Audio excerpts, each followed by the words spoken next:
Okay. Hi, everyone. My name is Nicole Spohr, and I am one of the grant committee co-chairs.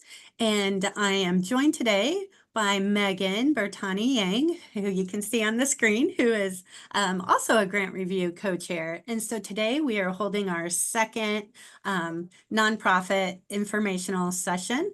And so we're going to go ahead and kick off. This is a recorded meeting, so it will be available online. Also, if you do have questions, you can submit them in the chat or feel free to take yourself off mute and ask, at any point during the presentation. So our goal today, our agenda is to share with you a bit about Impact 100, our history and mission. We're going to focus on our grant model, our funding preferences and our funding criteria. We're going to talk about the eligibility requirements, as well as give you some insights into our focus areas and scoring model with an overall kind of application process and timeline provided. And then we'll also have time for any Q&A. So again, the focus of this session is to really allow nonprofits who are considering submitting an application to understand just our mission as Impact 100 Houston, as well as how we approach our grant process. We'll give you not just the timeline and all the details, but we'll also try to give you some tips for things that we've learned over the past few years where nonprofits most typically have questions. Okay, so with that, over to Megan. Okay, thank you. I'm just going to go over just a brief history of Impact 100, just for those of you who may not be familiar with us. Impact 100 is actually, it's a global organization. There are chapters all over the world. It was originally founded back in 2001. You can see the numbers there. We have over 76 chapters just here in the United States. Impact 100 Houston specifically, the chapter was started back in 2020. I have to say is like a COVID baby. Back then, they just felt like, we need to be making an impact here. And our co-founders came across Impact 100 and realized we didn't have a chapter here. So went ahead and started that. And so we were active there in 2021 was our first year of giving out grants. And we were able to give out a $100,000 grant in our very first year. We'll go in much more details of this, but generally how it works, for every 100 women that join, we're able to give away a $100,000 grant. So in that first year alone, we had 181 women that joined. So we've had some great success with that and growing every year.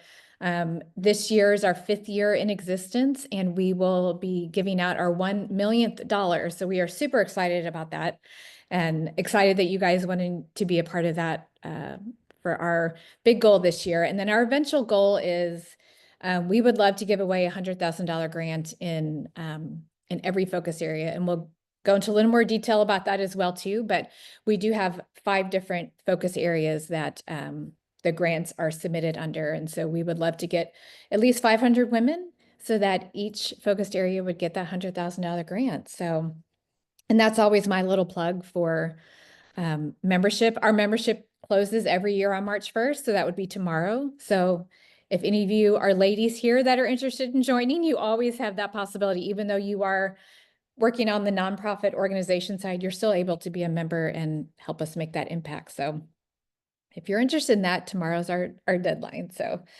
that's just a little bit about our history and our mission. Really, we're about collective giving. That's a really big thing. We like to have that power of women coming together, a collective force for good. It's $1,000 to join. So each woman donates $1,000 to that grant pool. I mean, I could donate $1,000 and be done with it, but if I have this collective impact, that $1,000 can become $100,000. And so I love the part of that collective giving and just making that impact even greater in my community. And really our goals are just to make things more equitable, healthy, just for everyone in the Houston community. We really like to keep our money local and helping those who are in our community with us too. So that's a little bit about our mission. I'm going to go through this grant model here kind of quickly. We will go in more detail about each of these things as we go along, but just to kind of give you an overview of how it all works. So as I mentioned, our members join. Tomorrow is our deadline, and we always have a deadline every year, so that way we know how much money we have to give away in grant money. So it always ends on March 1st. As I mentioned, every woman is $1,000, and that's how we know how much money that we have to give away. Tomorrow is also an important date for you guys, as that's when our grant season officially kicks off. And so we will start with our pre-application materials. Opens tomorrow. It ends on March 31st at 11:59 p.m. You have till the very end of that day to get your pre-application materials in. So those are some dates for you to keep in mind there. Our grant pool total is always announced every April, and we have a big event with that. We call it the big reveal. And so that's where we announce how many people we have that have joined for the year and how much money we have to give away. That's always a fun event for us. Other dates to keep in mind for you guys. Our full applications will open May 1st. So if you go through the pre-application materials, we screen those to make sure you meet our eligibility requirements. You have the documentation that's required. If all that is there, we will then invite you to then fill out the full grant application, and that will take place in the month of May. Same timeline, opens May 1st, closes May 31st at 11:59 p.m. So another important date for you to keep in mind. And then for over the summer, our volunteers as part of Impact 100 will review all those grant proposals that have come in. So we'll do that over the summer. Each focus area will review the ones that have come submitted into their area, and then they will select up to 3 semifinalists in each area. They'll go through a more rigorous financial review at that point with our CERT committee. We'll talk about that a little bit more. But then for those semifinalists who go through that process, we will then do some site visits in September. Just gives us a chance to get to learn more about what you're doing, brings your proposal to life, so to speak, so that we can really dig into a little deeper about what you're doing. And then after those site visits, each focus area meets one more time and picks one finalist. So we end up with 5 finalists, one from each focus area group. We will do a casual meet and greet event in October. So that opens up to our membership just to get to know our finalists. It's casual, no presentations. It's just a chance for us all to get to know the finalists better. And then we have our awards celebration in usually early November. It's a dinner event.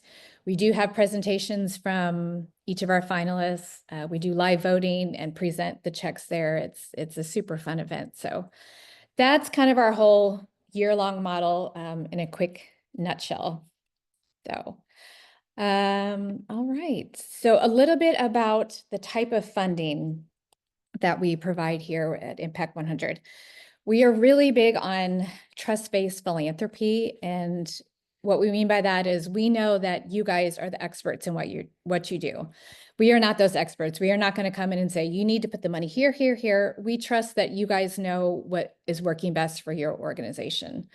And so the proposals that can be submitted for our grants can fall under these 3 areas. One of them is program support. If there's like a specific program that you're doing or that you want to start, you can certainly do that. One that we do offer that I'm learning as I'm have been in this for a few years now, and that can be rare, is that we do provide grants that will just provide general operating support. You might not have a new project or a specific project, but you're like, we just need support in doing what we're doing. And we will certainly fund that as well too. And you can also use it for capacity building. You're doing what you're doing, but you just want to do more of it. In general, you want to expand to reach more people or a different zip code.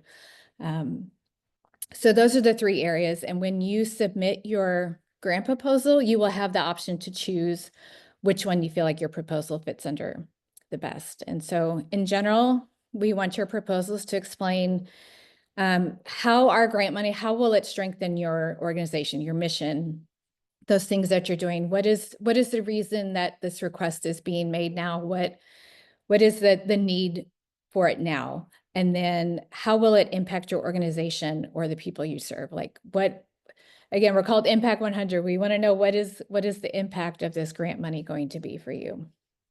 Okay. And just a little note here for the money, um, our grant money, whatever is, you will get, the award will be in November of this year. And then our money will come out in January of 2026. And then the money should be fully spent within the year 2026. So even if you have a program, anything that will keep going on after 2026, that's perfectly fine, of course. Our money from Impact 100 Houston should be spent by the end of 2026. So it's just for that one calendar year. Right? I was trying to see, oh, is there a question in the chat right now? I'm going to check this real quick. Yes, there's a quick question about the recording being shared. We have a plan to post this on our website at impact100houston.org under the grants page. We will have it there. So thank you for that. We probably didn't mention that when we started. So just a little bit about just some preferences that we have for funding. We would like for it to go towards underserved, marginalized populations, any kind of unmet needs within Harris County that's going to have a high impact. We have that preference. We really like to have organizations that are led by staff, that have board, that reflect the diversity of the populations that they serve. And that's something that we will ask within the full application. We will ask you to write down the demographics of your staff and your board. That's something that we feel is important. And then really how you can show us that the grant money will have a measurable impact. We love data metrics. The more that you can share on that, the better. And so really being able to demonstrate how that's going to help is going to help with your proposal. So a little bit about what we do not fund. There are some eligibility requirements. There are some things that we do have some restrictions on. Any kind of debt reduction or operating deficits. Individuals or private foundations towards that, or capital campaigns, fund drives, any of those things listed there. And also activities that are religious or political in nature. And I realize this is kind of a gray area, but a little more explanation on that. We want it open to all individuals, regardless of their religious, political beliefs. We understand a lot of nonprofit organizations are funded by churches or affiliated with churches. That is perfectly fine. There's no issue with that. It's just we want to make sure that we're not limiting that. Serving a secular purpose is good. If it's like a food pantry or a health clinic, it doesn't have to be only open to people of this religious belief or this political persuasion, or we want it open to everyone.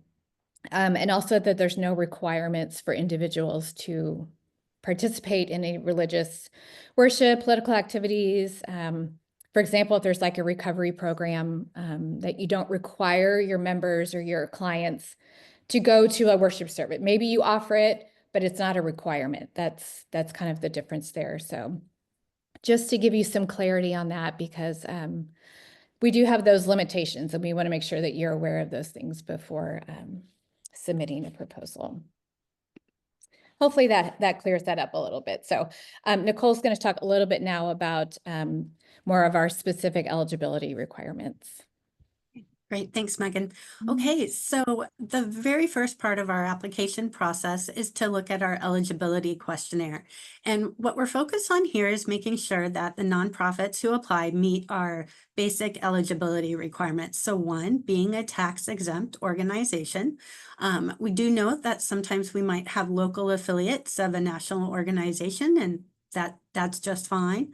The key is that the organization has staff located in Harris County, and that the program or the proposal will serve residents of Harris County. So the third requirement is to have an independent audit or review completed of your financial statements, and having that done for 3 consecutive years. So we only typically ask as part of the application process for your most recent one. We do have the right to be able to ask for the prior ones as well. We know every nonprofit is operating on its own fiscal year, so the timing of these can vary, but essentially, we're thinking of it from the aspect of, organizations completing a review or an audit within about 12 months of completion of their fiscal year. So again, that's why we kind of have that 24 months just to account for those differences. And then the last requirement is that you have not received a $100,000 grant from Impact 100 Houston in the past 3 years. So if your organization was a recipient of a grant that was less than that, you can still apply again. So tomorrow, the link will be open with our eligibility questionnaire, so you can start the process.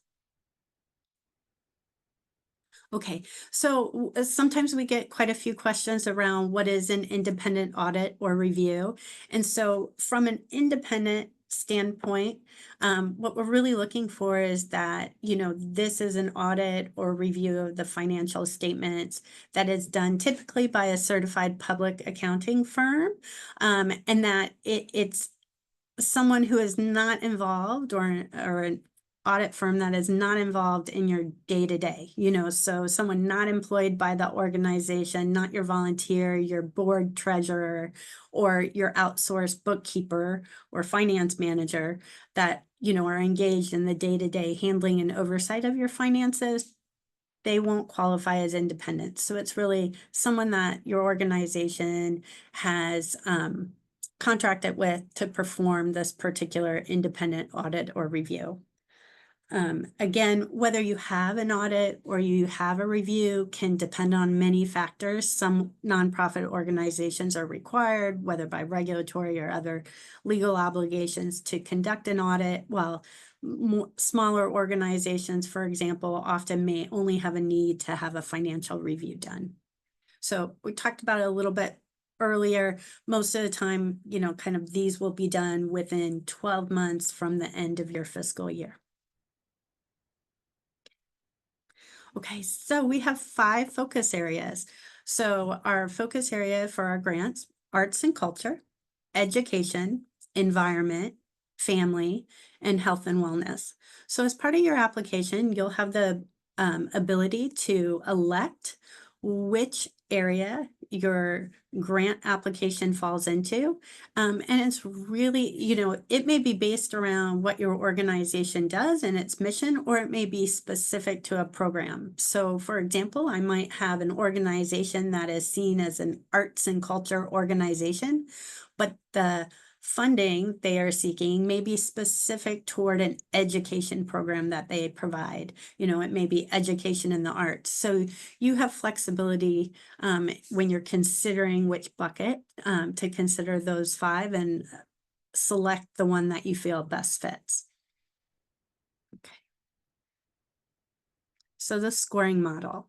So once you get through the application process, and we'll talk about later, there are 3 steps, but assuming that you meet the eligibility requirements, complete your pre-application process, and are invited to submit a full application, if you provide a complete and compliant grant proposal, that will be reviewed by the focus area committees. So again, we have 5 focus area committees, and each one of those will focus on the strength of the organization, the impact and sustainability of your proposal, and the organization and proposal finances. So we're looking at your overall financial health and kind of how what your budget ask is in detail.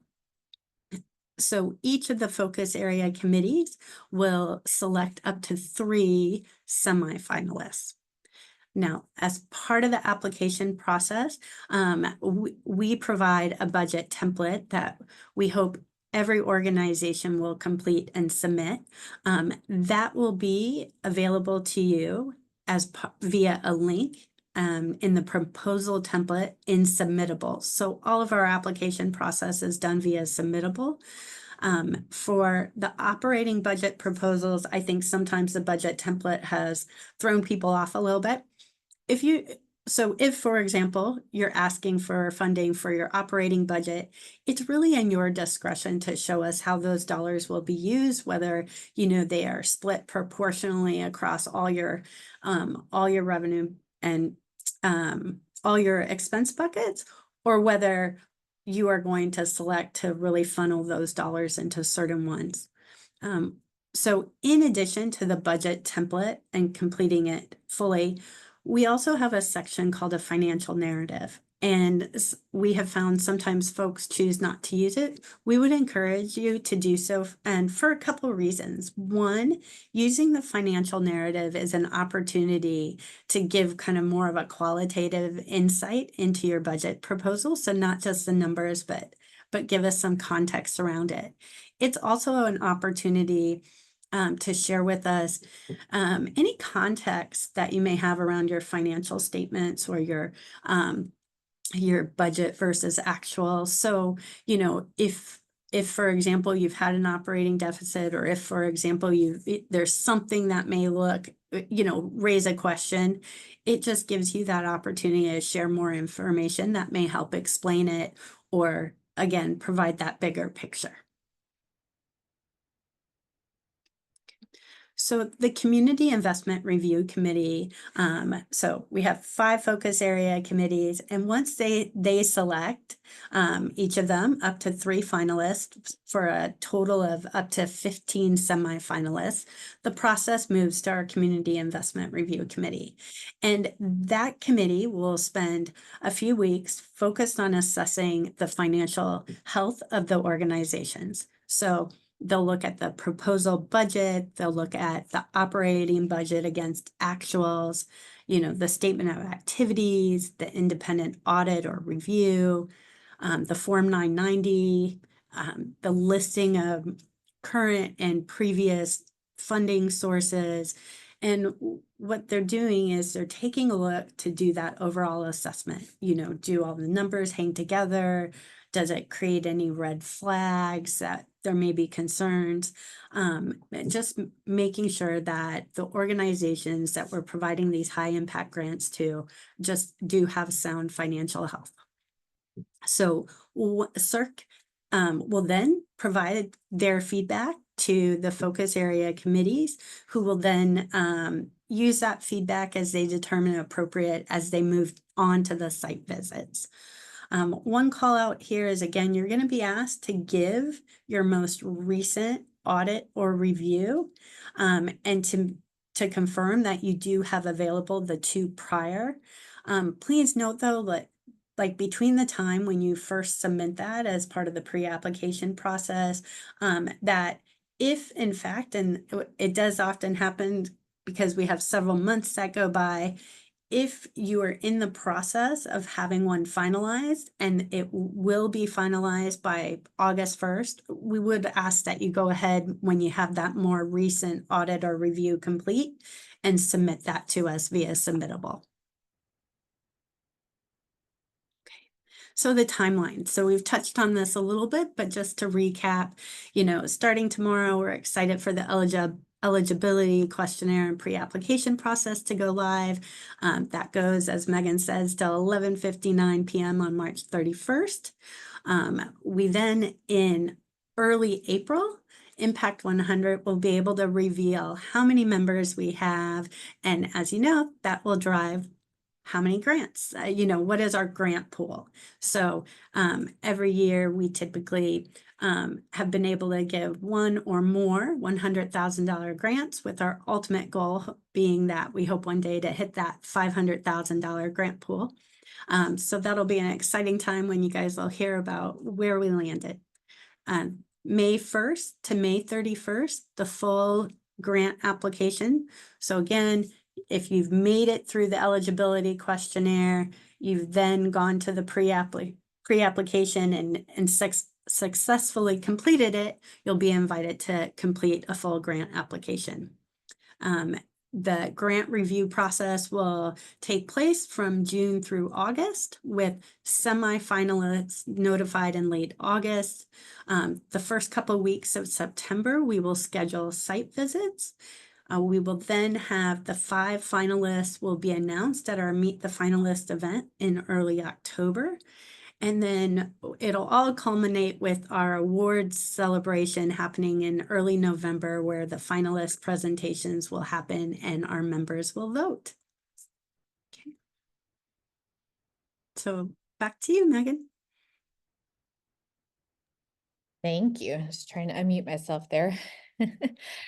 So we want you guys to be aware of just how communication will work throughout the process. And we really want to make sure that we are being open with the communication. You will always hear something one way or another. You will always get a yes or a no, just so you're aware of how that will work. You know, at any point in time, we may request to have additional information if there's something that maybe isn't clear, or maybe it's not quite complete.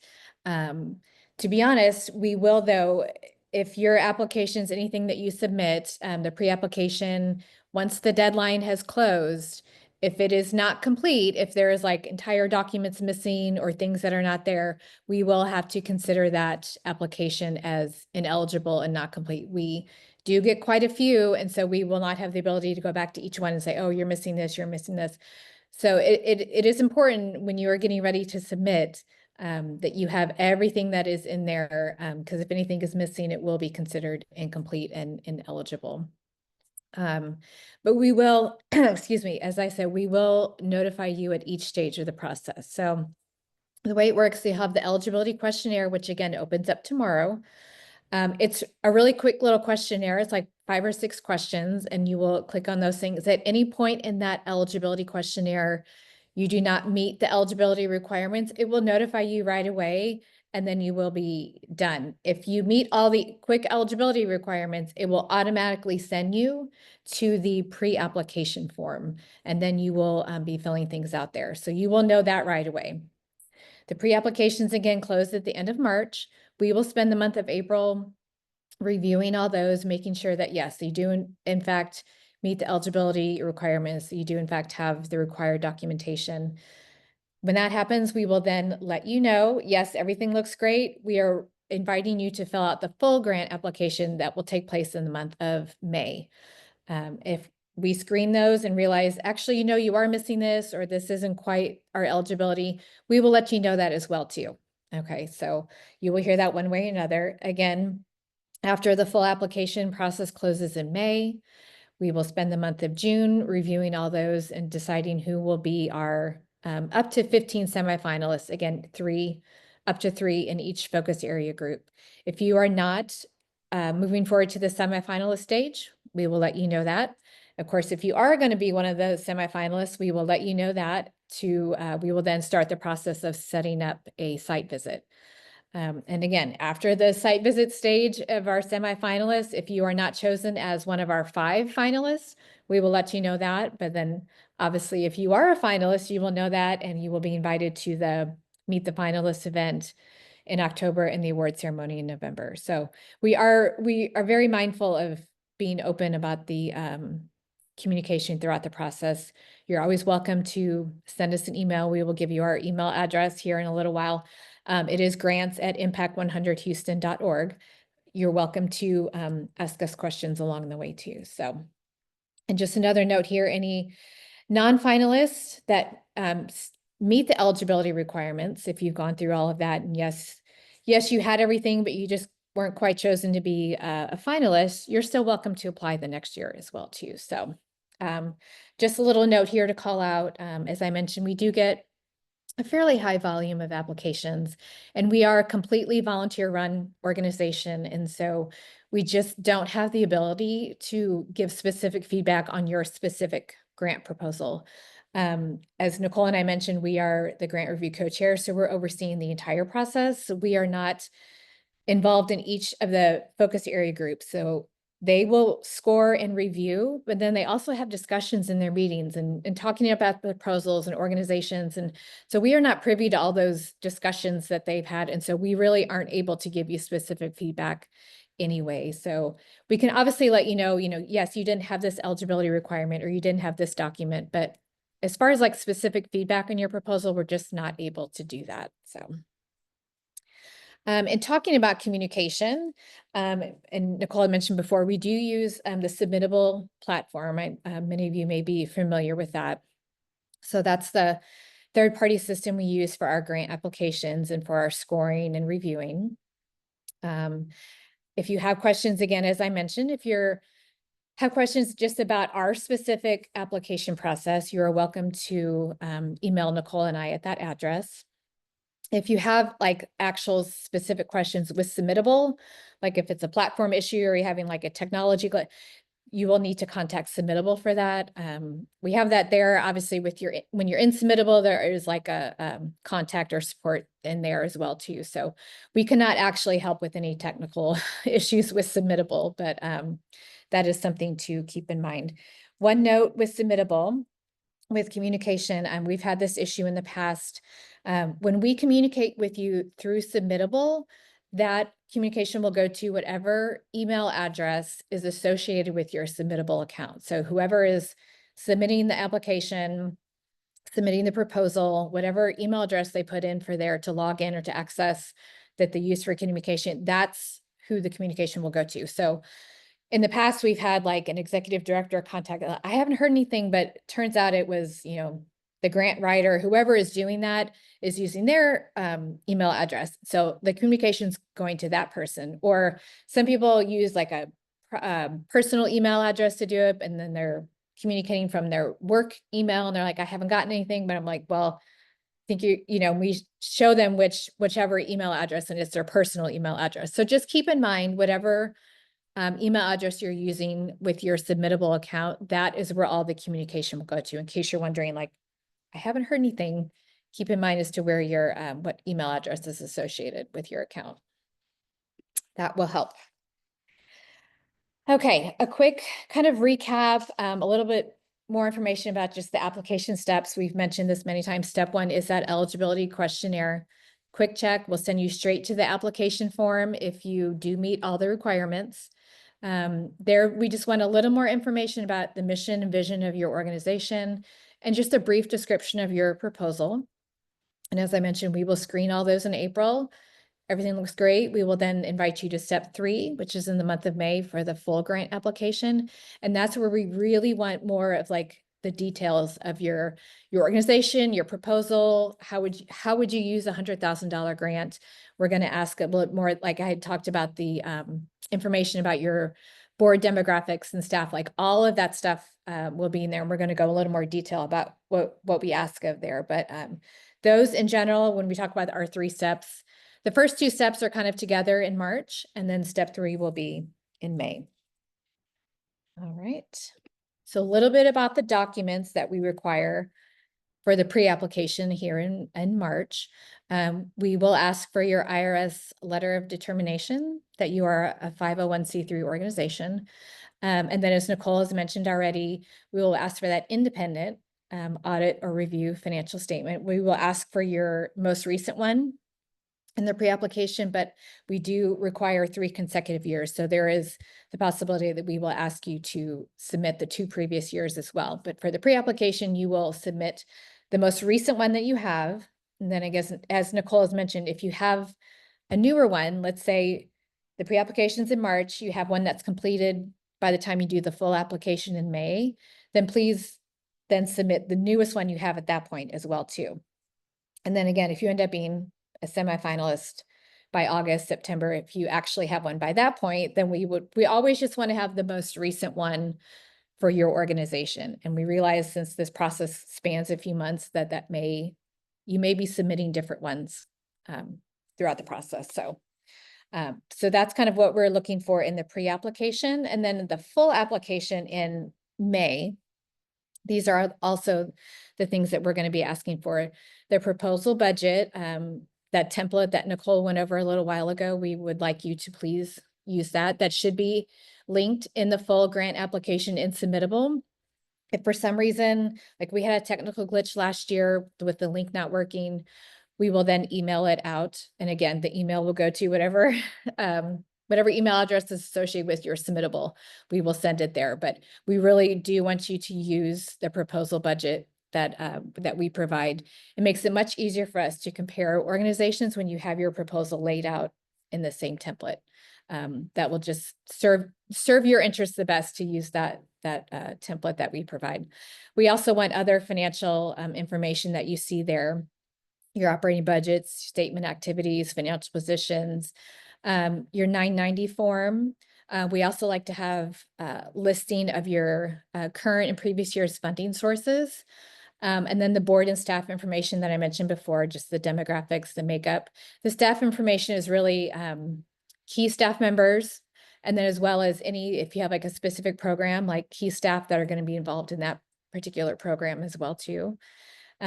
Certificate of insurance, if they've had any litigation the past couple of years. The collaborators' letters of commitment, we do allow for proposals that involve more than one organization working together. We do, however, only want one organization to submit.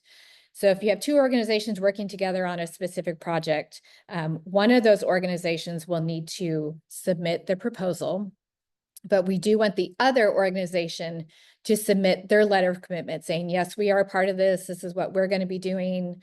So we do allow for that collaboration. We just don't want two separate proposals coming in. So one proposal from one organization with the letter of commitment. If you don't have that collaboration, that's obviously fine, and you can just skip that part. And then obviously, as we've been saying many times, your independent audit or review, your most recent one, please. Okay, and so just a little bit about how the site visits work. We're just going to touch on this briefly. This again only applies to our up to 15 semifinalists. Again, as I mentioned, we like to do a little bit more in depth. It gives us a chance to really bring your proposal to life, to see the work that you're doing. So if you do have a site to visit, we would love to do that. We realize some organizations don't have a physical address or a physical place to visit. That's completely fine. We can also do a virtual site visit. Or if you're a national organization that just has a Houston chapter, but you want your national director or whoever, someone in the national organization that can't be here in Houston, we can still do a virtual visit that way too. We do like to have it consistent by focus area. So that being said, like we have 5 different focus areas. Let's say arts and culture. One of the groups needs to do a virtual visit. Perfectly fine. We will just make sure the other 2 site visits in the arts and culture focus area are also virtual. And again, we're just trying to make it as fair for everyone, with like level the playing field. So now we're doing one site, one virtual. They're going to be the same by focus area. So just for example, too, if arts and culture is doing virtual, that doesn't mean our health and wellness has to do virtual too. It is separate. We're just saying each focus area will be doing them the same. The participants that are typically involved in that, we would like to have the executive director part of that, any kind of financial representative, and then any staff member who either submitted the proposal, who is going to be a part of the program, the proposal, any key staff members as well. And then on our side, we do have the grant review co-chairs. So either Nicole or myself will be there. Our focus area members, we have co-chairs that facilitate each of those groups. And so they will be there, as well as any other members that reviewed proposals and want to learn more. There is the possibility for maybe having a CIRC member, which again was our financial review committee. So if they want to learn a little bit more, maybe they had questions about a financial aspect, so they could be there, as well as our president has the option to be a part of those if she so chooses. Typically, they're about an hour and a half. We don't want to take up too much time, and we don't want to bring so many people that we're overwhelming as well too. We do want to keep it intimate, but have enough people involved that we're getting the information that we want to. Again, hour and a half, just kind of, it's a chance to resolve any questions. As I always say, it brings your proposal to life. We really enjoy doing the site visits. It just helps us to really see, oh yeah, this is the great work that you're doing. And so it gives us a chance to do that. And then after the site visits, the focus area groups will reconvene and then really kind of discuss what came up in the site visit to determine who their finalist will be. So one note to just throw out there so you guys are aware, when we do site visits, we don't accept any gifts. We actually don't even accept any kind of written materials. Some organizations might have a budget to have, these nice, pretty folders with all this, somebody else might not have the budget for that, and that's fine. That isn't a factor. And so again, leveling the playing field. So really, we just want to come and visit and chat and see all the great work you're doing. And then as mentioned, in early October, we do our Meet the Finalist event. And that's for our 5 finalists, one from each area group. It's very casual. It's a lunch event. People just come and chat and learn more about what our finalists are doing. There's no presentations. The attendees are just Impact 100 members and then any representatives from the finalist organization. So we also don't allow props, technology, anything. It's really just a meet and greet. And again, that just helps us to level the playing field. So everyone is presenting and doing the same thing. And then for the awards celebration in early November, it is a dinner. I think I'd mentioned that. It's just a great fun event. Each finalist gets to do it's just a quick 5-minute oral presentation. Again, no props, no technology. Everyone's doing the same thing. Getting up and just doing a 5-minute, here's what we're doing, here's what we're going to use the money for. And then we do our live voting there. Any members who aren't able to come to the dinner, they're able to vote all day. We have a link that they can do voting all day. And then we close it towards the end of the ceremony. We close it off, and we tally up the votes, and we write up the big checks, and we present them at the end. And it's a lot of fun. One of my favorite events that we do. So I think we've kind of, gotten to the end of things. So this was one of our grant winners, Girls Inc. I think they just finished their grant cycle. So they were 2023, and then they spent their money in the year 2024. They just finished up their grant cycle. Triopia is their president. She actually became a member as well too. She loved what we were doing, and then she joined Impact as well too and became a member, which I mentioned before is open to you guys as well if you're interested. So I think that's it. If we have time for question and answers, I'm going to look in the chat here and see. We haven't, and you're also welcome to unmute yourselves and jump in. One of the questions, I think this is maybe about the site visit. Does the organization have to have a physical location? And no, you do not. If you get to that site visit stage, we will have the option to do a virtual site visit. And then again, all the other ones in your focused area group would also be virtual, again, to level that playing field. So no, you do not need to have a physical location. And our email, we're asking for the email again. And I think we actually have that on the next page. It's our grants@impact100houston.org. And so you're welcome to contact us there as well. So, all right. Does anybody else have any questions? You can put them in the chat. I can't always see my chat box very well. Oh, I think we have another one here. And you're also able to just jump in and ask any questions. Currently, there's only one winner each year. Well, it really depends on, no, we do have more than one winner. It depends on how many women that we have joined. And so we don't even know, because our membership is open for another day. So like last year, for example, we had 276 women that joined. So for every 100 women, we have a $100,000 grant. So with the 5 finalists, with 276 women, we gave away 2 $100,000 grants, and then we had that 76,000. And so that 76 was then split up between the other 3 finalists. So we always try to have something for each finalist. It really just depends on the number of women that we have joined. So hopefully more than one. That's why I always say our goal is at least 500 women, because then each focus area group would get a $100,000 grant, which would be amazing. So even if you can't join, share about us with someone else who would love to join too. We're always trying to increase our numbers. So Yep. By tomorrow. yes, Membership closes tomorrow. Yes, yes. So any other questions? Feel free to unmute, jump in. Hopefully it was, see some of you saying it was helpful. Hopefully it is. And I know sometimes it's a lot of information. And again, we're going to post this recording on our website along with the link to the eligibility questionnaire, which again is step 1. That will also be on our website at impact100houston.org under the grants page. We will have the link and we will have this recording there as well too. Yes, you have a question. Yes.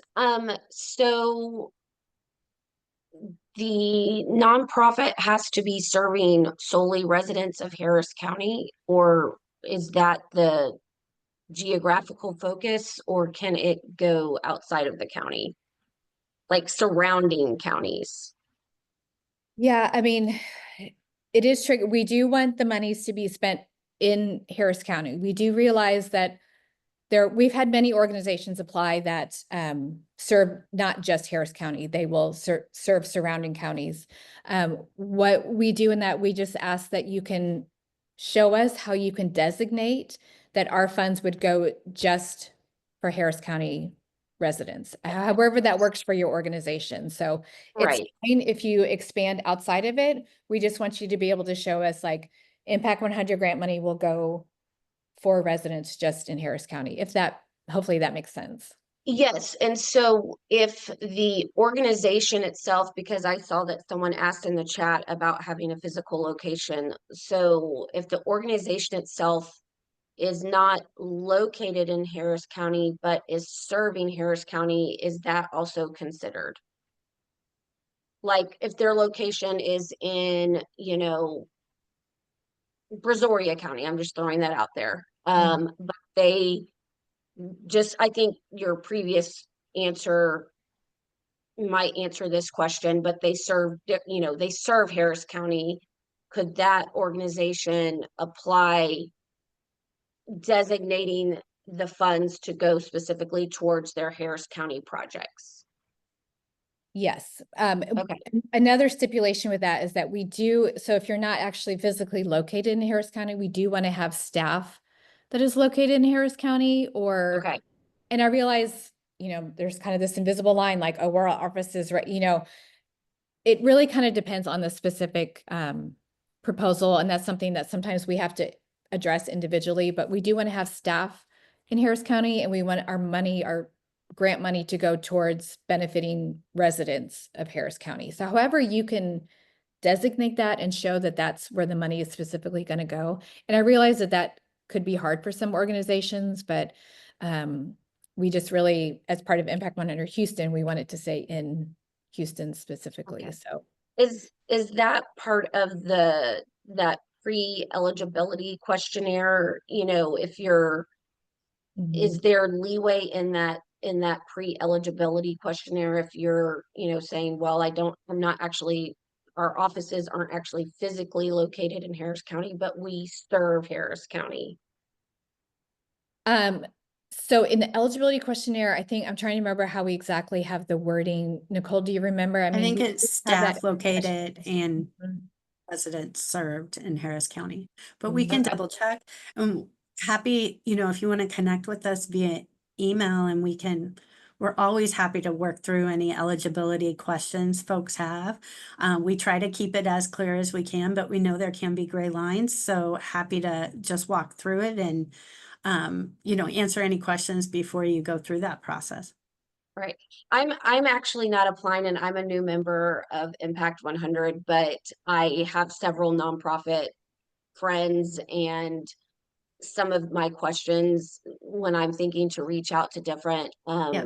organizations, my questions would apply to them. So I don't want to steer them to the application if they're just already out, but you said it's just 5 or 6 questions. Sounds like it's pretty quick, and would it take much of their time to just even find out if they're eligible or not? So Mhm. Correct. yeah. All right, thanks guys. Yeah. Thank Awesome. you. Thank you. Thanks for being a Glad to have you member. join. Yeah. Yeah. And you can always tell them if they want to reach out to us beforehand too and say, here's our situation. Okay. We're happy to try to do that too. And like Nicole said, sometimes those gray areas, it's tricky, you know, I mean, we Right. don't want to like just try to exclude we want to include as many people as possible, but within our requirements as well too. So we try to be as flexible as we can within those limitations. Gotcha. Thanks, guys. Thank you. All right. Any other questions?